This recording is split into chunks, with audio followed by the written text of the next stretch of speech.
draw tangent lines at the point shown above. So I'm going to draw some tangent lines at each point.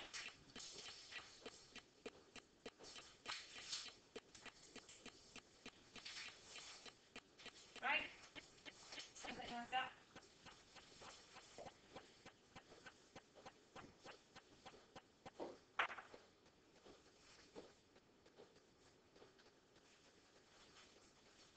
Circle the best answer for the graph that they call concave up, which is a new word for you, but you probably can imagine what that means based on your science knowledge. What's it mean to be concave?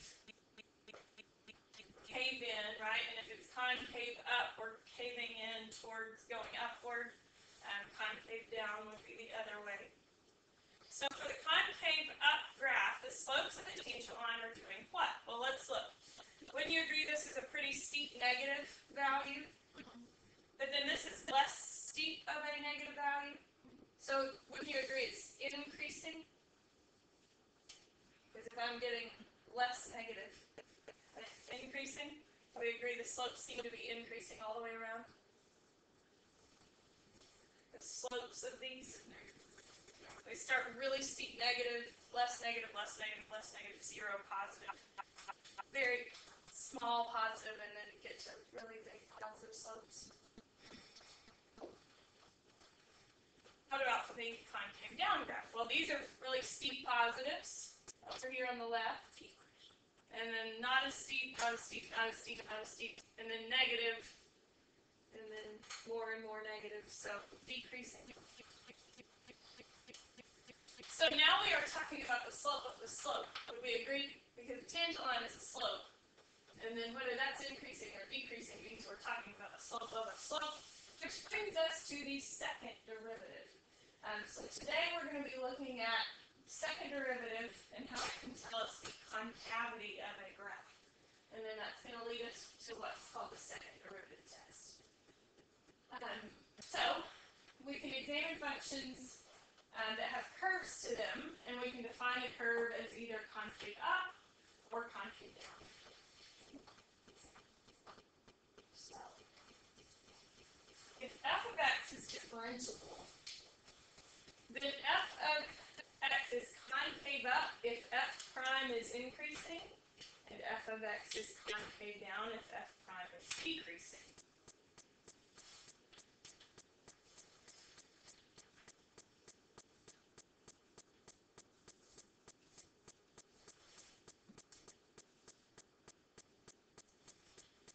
We really already did number 4 when we looked at that bell ringer. Why that makes sense. Well, we're increasing at an increasing rate. We're going to get a curve that concaves up. If we're going at a decreasing rate, we're going to get a curve that concaves down.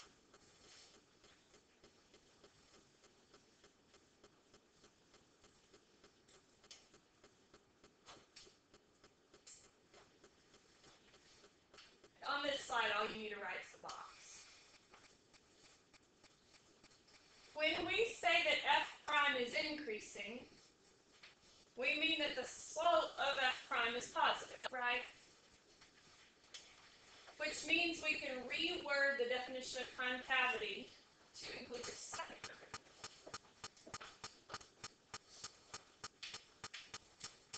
So this is the exact same definition, just with different wording.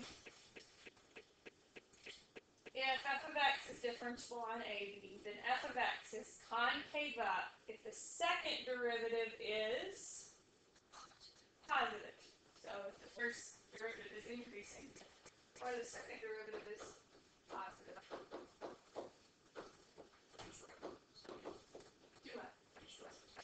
Yes. You could tack it onto your other one. You could say or f double prime is greater than 0, f double prime is less than 0. Or you can write it again. Either way. So these are really the same definition, just worded 2 different ways.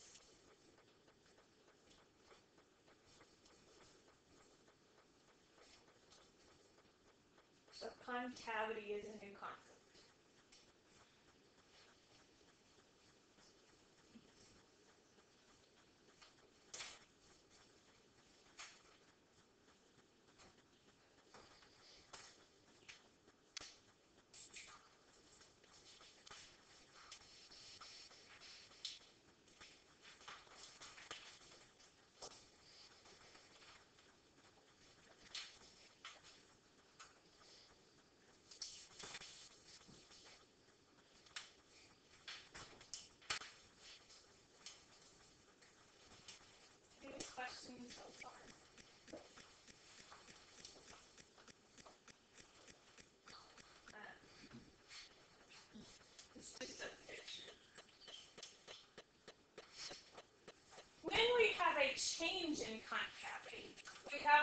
known as inflection points. Those are points on the graph when f of x changes concavity. So when we change from concave down to concave up, so you see here how this piece of the graph is concave down, but this piece of the graph is concave up. So there is a change in concavity. So at 0, 0, we have what's called a point of inflection. Inflection points occur when the second derivative is 0 or does not exist and changes signs. Star this in your notes. For some reason, people struggle with that really bad. Just like with relative extrema, you know how you could have a fake relative extrema? You could have a fake change in concavity. So you have to have the second derivative 0 or undefined and changing signs to have a point of inflection. You have to star that piece in your notes. For some reason, people miss that on this test every time. Because I will put one on there that the second derivative is 0 but doesn't change signs. You can almost guarantee that'll be a question that comes up. I'll show you an example of that.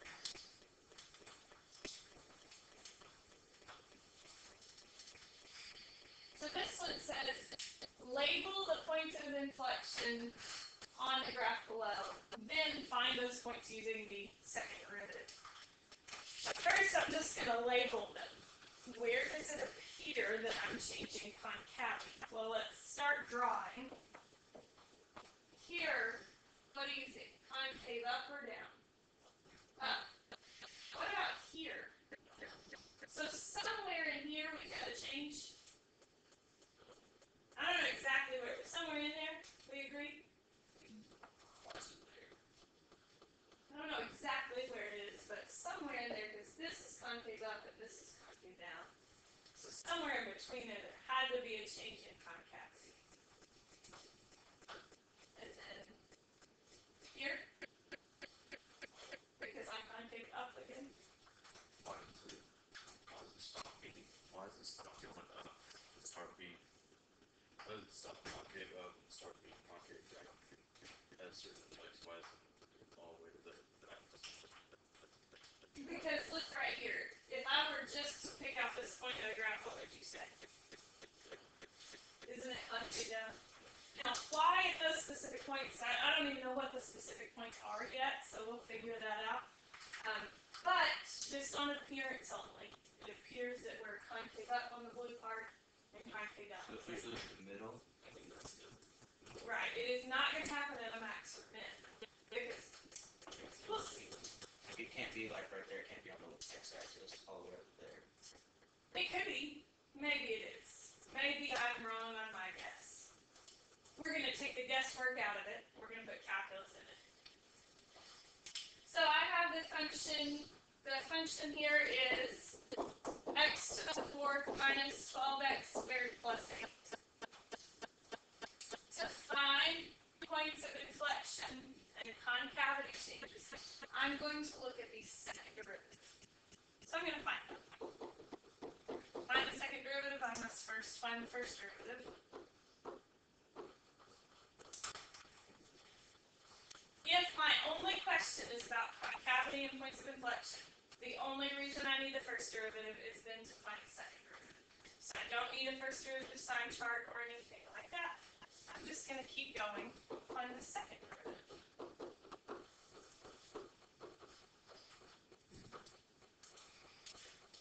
And now, it's going to feel like exactly what I did yesterday.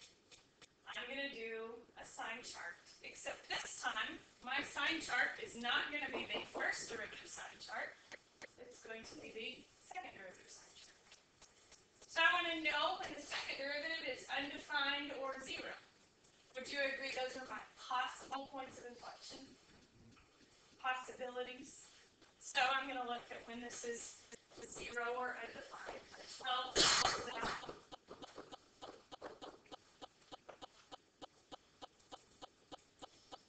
plus or minus the square root of 2. Everyone agree? Plus or minus the square root of 2.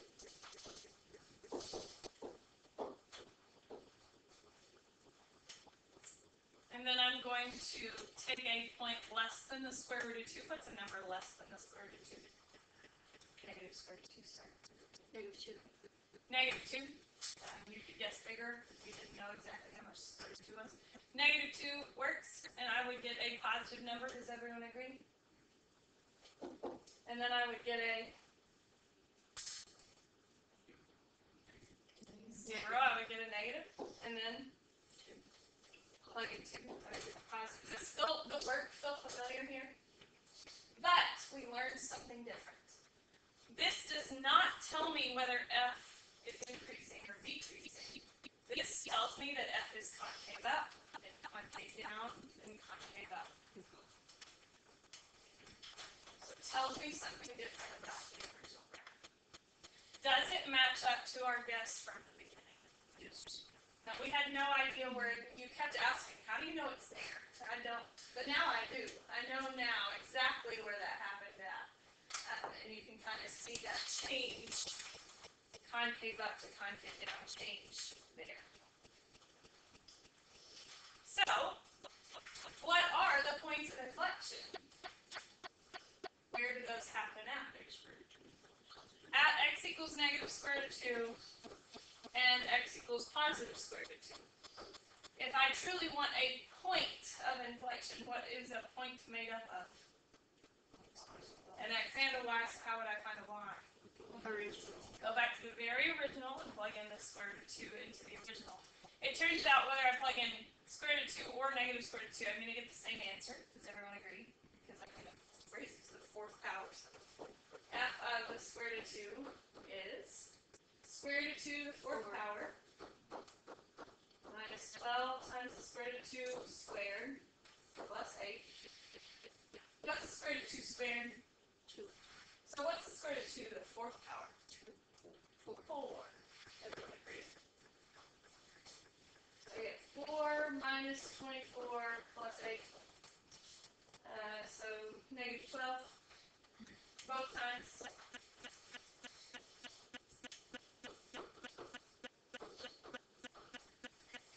So those are called points of inflection. You can abbreviate that POIs. Points of inflection.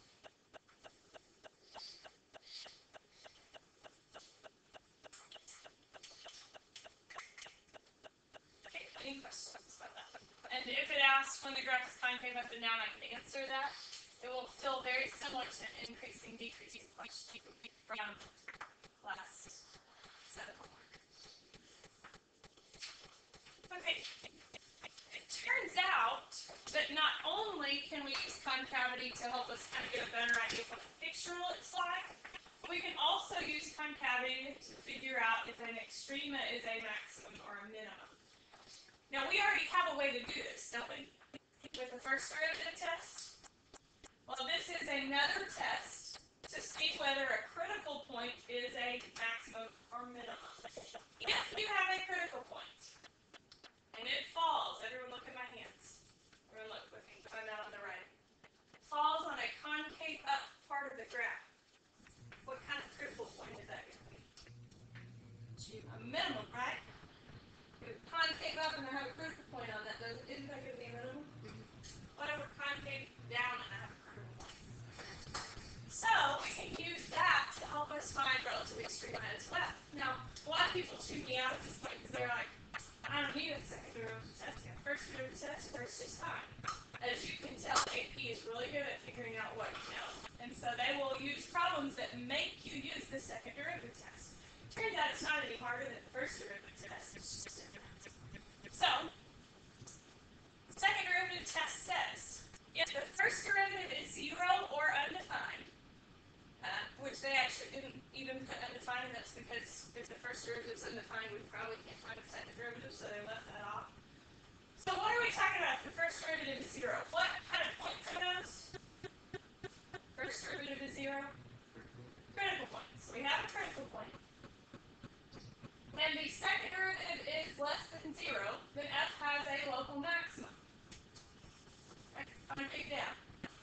If the first derivative is 0 and the second derivative is positive, concave up, then we have a local minimum at x equals 0. The second derivative test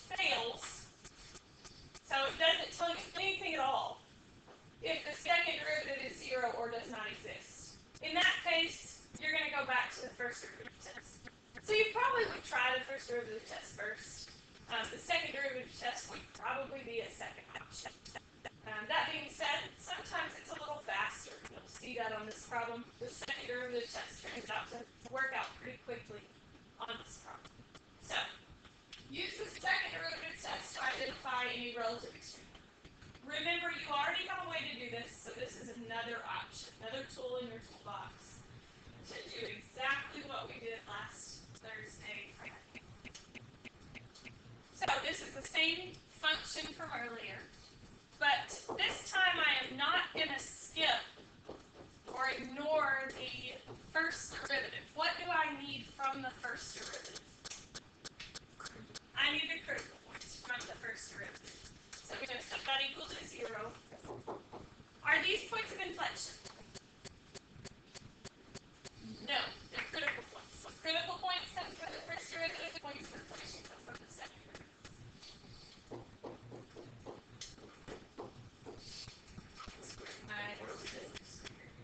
Finding critical points. So what you would have done on Thursday, Friday, in fact, nothing different at this point. First derivative equal to 0.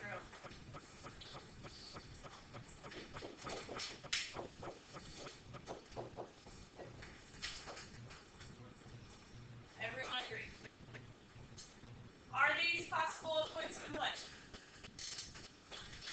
No. These are possible relative extreme, right? Remember, difference in first derivative and second derivative. So second derivative is just second derivative tells you inflection.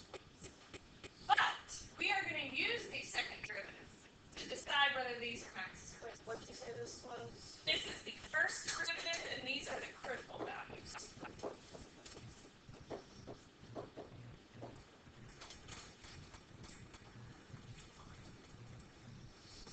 Now, this is the new thing compared to what you did on Thursday, Friday.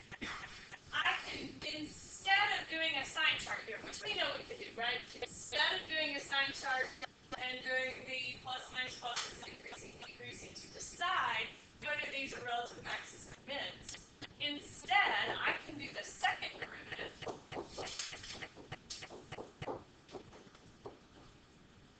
at each of those points. F double prime of 0 is negative 24, right? Which is negative, right? So we are concave down maximum. So at 0 we have a relative maximum. Would that correspond to a sign chart? The sign chart going to tell you the exact same thing? Yes. So this is another option. So at x equals 0, there's a relative max. I didn't actually find the maximum. Where would I go to find the value? The original, right? So if I want to find a y value, I go all the way back to the original. Okay? I can use the second derivative at radical 6. And actually, would you agree that those are going to be the same value because it's an even power? Square root of 6 squared is 6. 6 times 12 is bigger than 24. I agree?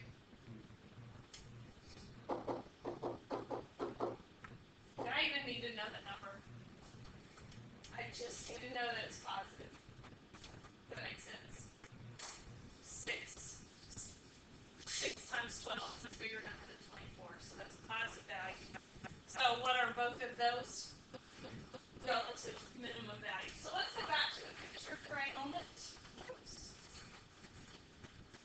Does that make sense that those would be mins and that would be a relative max? Perfect sense. So we're just seeing what the second derivative is. So that's called the second derivative test. Questions? So we're being If it said what's it today? Yeah, we probably need to finalize a little bit. And so these are relative. What are these two? Mins, because we are trying to pick up. So radical 6. And let's see, the first one was 0, 8.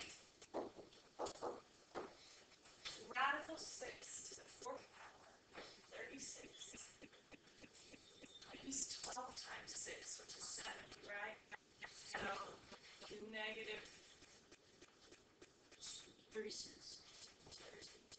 So we had 36 minus 72. Is 72. 72. Oh, you're right, 72. And so we would have 36. Negative 36 plus 8 is negative 28.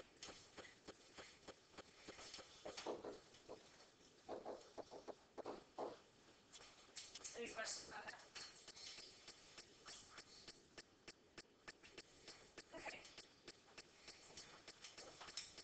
This, I just want to look at everything I can find, first derivative, second derivative, everything I got. And the original. So we're going to pull some pre-cal knowledge. You will never have to do a problem like this on an AP exam. This is just going to show you every piece of information that we have. On an AP exam, they will be limited to kind of asking you one question or another.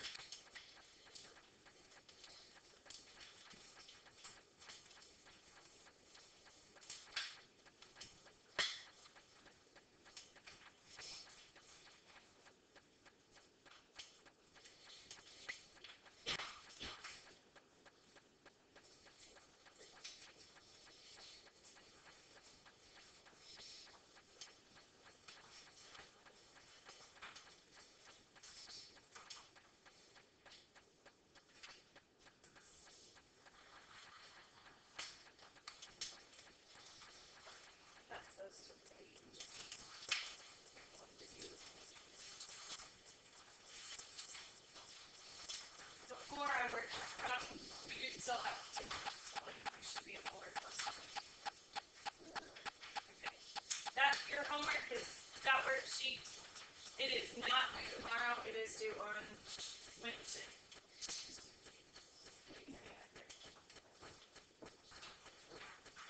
This worksheet is due on Wednesday.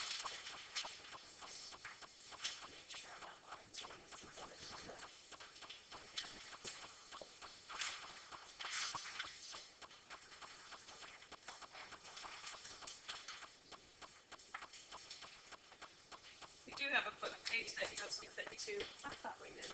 Just didn't make the slideshow.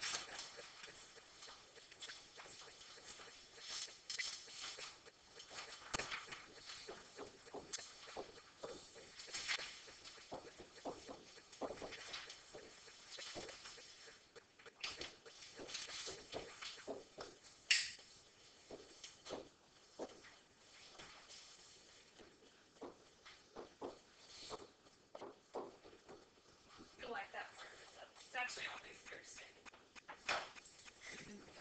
Yeah, packet and the bookwork all these Thursday.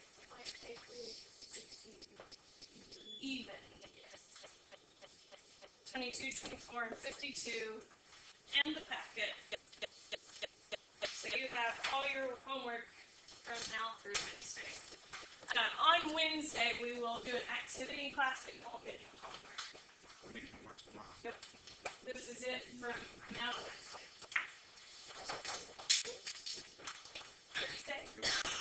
Today's your birthday.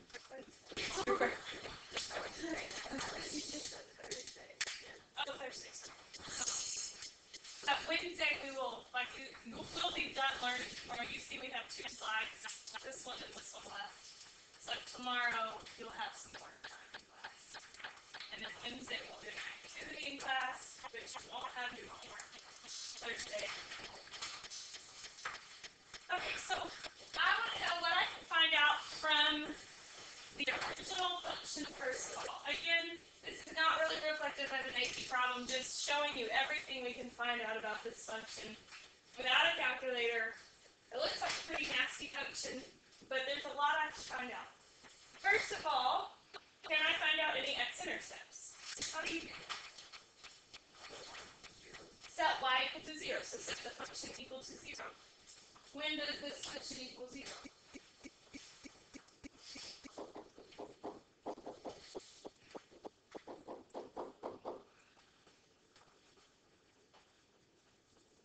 First of all, what's the easy one to pick out? Okay, that's not what I would have thought was easy, but I like it. And 0. Good. 5 2, and 0.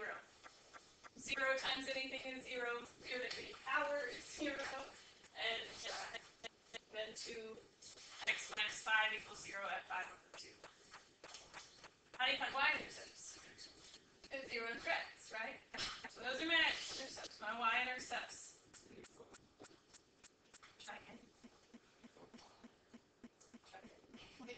Do you need to do f of 5 F over of 0. I put 0 in for all the x's. 0? 0. Why 0? Because it's 0 times. Right, the x to the 2/3, 0 times anything is 0. So you get 0 to the negative 5, which is 0. End behavior, I would look at the limit as x approaches infinity, or the limit as x approaches negative infinity. Right? What I get is I plug in really, really big numbers. Really big numbers to the 2/3 power are still really big numbers, right? Because I'm cube rooting in this square, but it's still really big numbers. Times 2 times a really big number, 5 is 29. So we get a really big number. So to the right, we're going up. I'm just going to write this. I could write it in a little bit format, but we're going to pretend the blue part's all pre-calc knowledge, so I'll just write it as arrows. On the left, as x approaches negative infinity, x to the 2/3 power, isn't that always a positive value? A really big positive number. And then negative infinity times 2 would give me a really big negative, so I get something that looks like that. Any questions? Now I want to know what I can find out from f prime. Well, I need to find f prime first. And I put on the FP one so we can practice a FP derivative.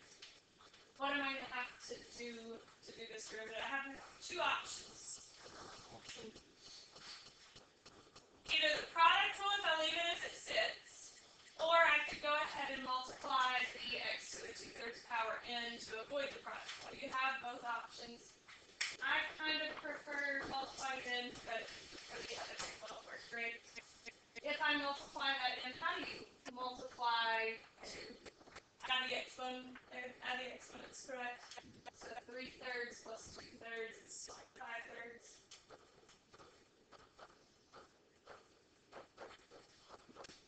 If you know those properties, that's the derivative just got a whole lot easier, didn't it? So f prime is 5/3 times 2, so 10/3 x to the 2/3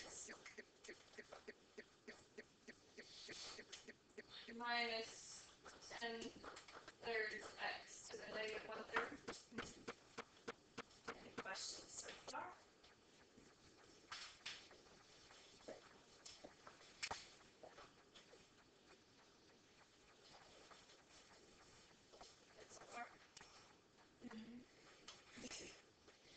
So to be able to find when the first derivative is 0 or undefined, I'm going to need to rewrite that. But x to the negative 1/3 hurts my head a little bit. So I'm going to rewrite this as 10 x to the 2/3 over 3 minus 10 over 3 cube roots of x, or x to 1/3.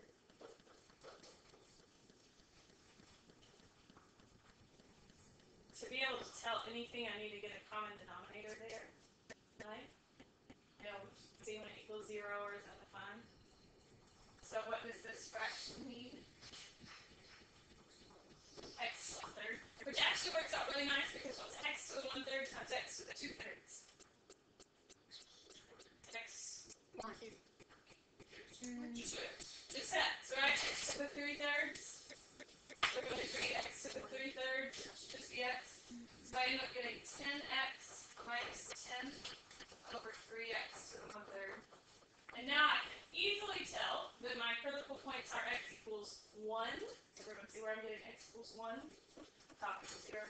And x equals 0 because I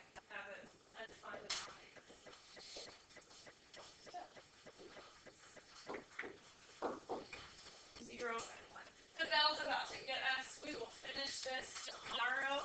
I'll probably have you finish the red part as well. Any questions about the second derivative?